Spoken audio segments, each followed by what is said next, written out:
Hello. So today we're talking about how do you break loneliness.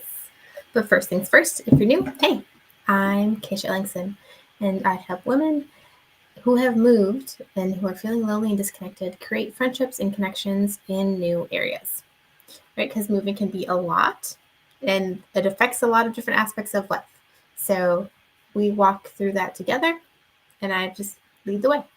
So, but part of moving and the after effects of moving is loneliness. Not all people experience loneliness, but I would say for the majority of people who move, they do walk through a season of loneliness.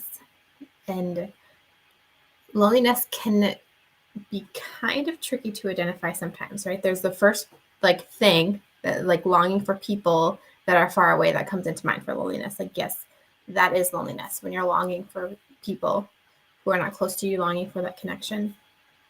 Some other ways that it can show up is loneliness, sadness, isolation. So having a lack of desire to meet people, which is kind of feel like it's the complete opposite of, you're longing for people, but it can exist in the same space. So when you are feeling very lonely, like you're longing, say, for people who lived back home in your old area, it can create this sense of not wanting to go out and meet people in your new area, because the longing for the people who you already love and care about is created a little bit of pain. So oftentimes people don't want to go out and create more relationships because they don't want more pain, right? So it's just kind of like a side thing that happens when you're feeling lonely is a lack of desire to meet other people. When you're feeling lonely, you can feel tired more often and sleep more often. That's because you're disengaged socially, and that's kind of one of our body's responses. Another one of our body's responses is to want to be in warm places, like a long hot shower, or next to a wood stove, or any nice warm place. And what's happening in our body during that time is that we're replacing the warmth of friendship and connection and community, like that emotional warmth, we're replacing it with a physical warmth. So if you find yourself just taking long hot showers and you've just moved, you might be feeling lonely and not catching on to it right away. Also, it can show up in a lack of interest in life, and that's transferring over from when we feel disengaged from our relationships. And those relationships, it can transfer to feeling disengaged in our tasks that we do. So that's how it can show up. So how do we break loneliness? Okay. And recently, the last few years, I've learned that loneliness is a messenger. Okay.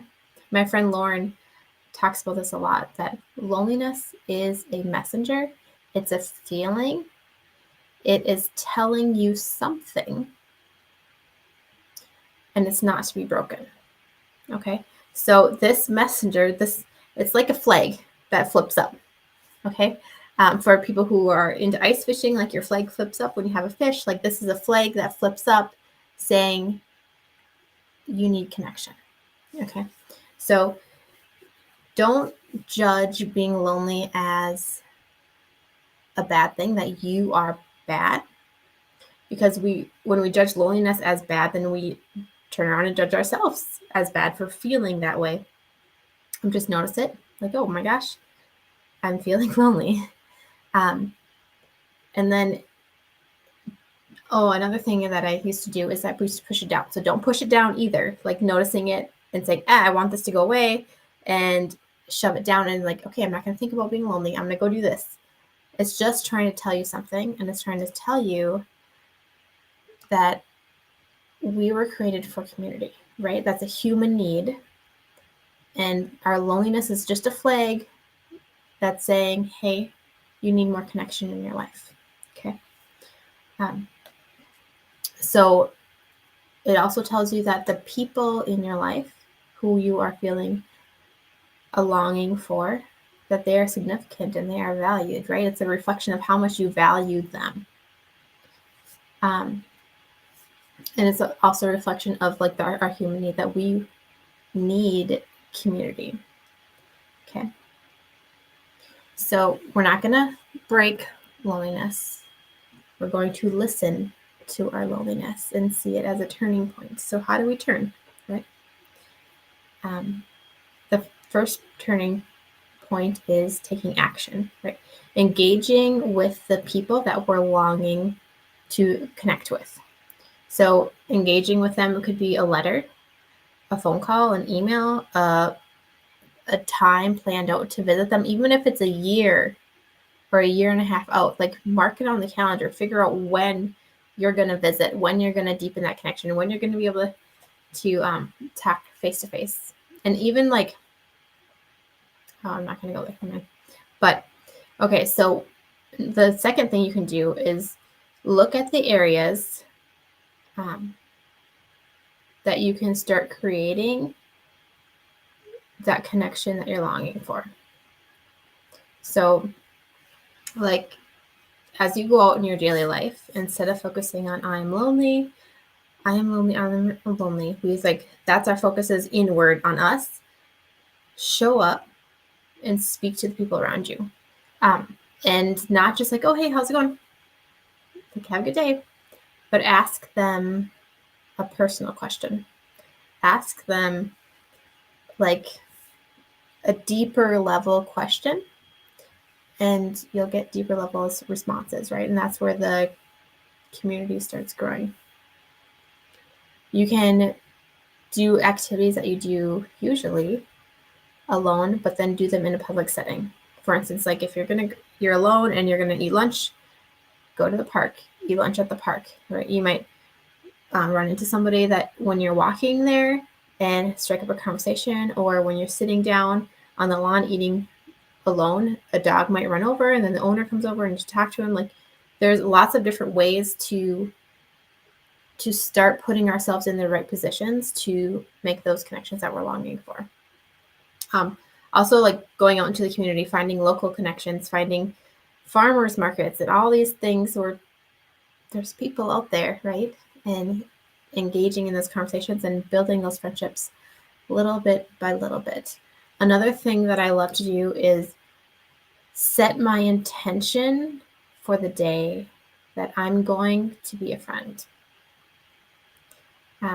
This changes our attitude. It changes the way we look at life. Like we having a happy attitude, and like it changes our view. Like when our view is focused on what we're lacking versus what we can give, what we can provide. And try it out. It will literally change the way that your day goes. It also changes our vibration if you're into that kind of research. And the third thing we can do is support ourselves. Like give yourself grace for feeling lonely, and make a plan to where you want to go. Because sometimes when we feel super lonely, our action plan is, well, I don't want to be here. I just don't want to feel this way. But it gives our minds no action plan of where to go. So make a plan. Like, what do you actually want? What would bring you joy? What situations do you want in your life, right? So in the Homesick to Happy Movers group, it's a Facebook group if you haven't heard of it. There is a loneliness guide, and there is tons of content on walking through loneliness. There's conversations with people from all over the world, and especially all over the US, but there's from other countries too, on loneliness and what it looked like for them and what helped and what worked. And it's just a huge, huge resource if you find that you're looking for more information. If not, that's totally cool too. But I was in a place of judging my loneliness for a long time and thinking that I was less than because I was lonely and because I felt like my value was lowered because I was lonely. Then I hid my loneliness. And I tried not to feel my loneliness. I tried to disconnect with it. So when it'd come up, I'd be like, okay, like I'm not dealing with this. I'm going to go think about stuff over here. And I pretended that the loneliness wasn't there. But what happened is I sank. I sank in loneliness because I didn't address it. I just kept trying to hide it. Okay. And it grew. And it started engulfing my entire life and reaching out into like all these different areas of my life. And my heart is for you that you don't get to that place because you don't need to.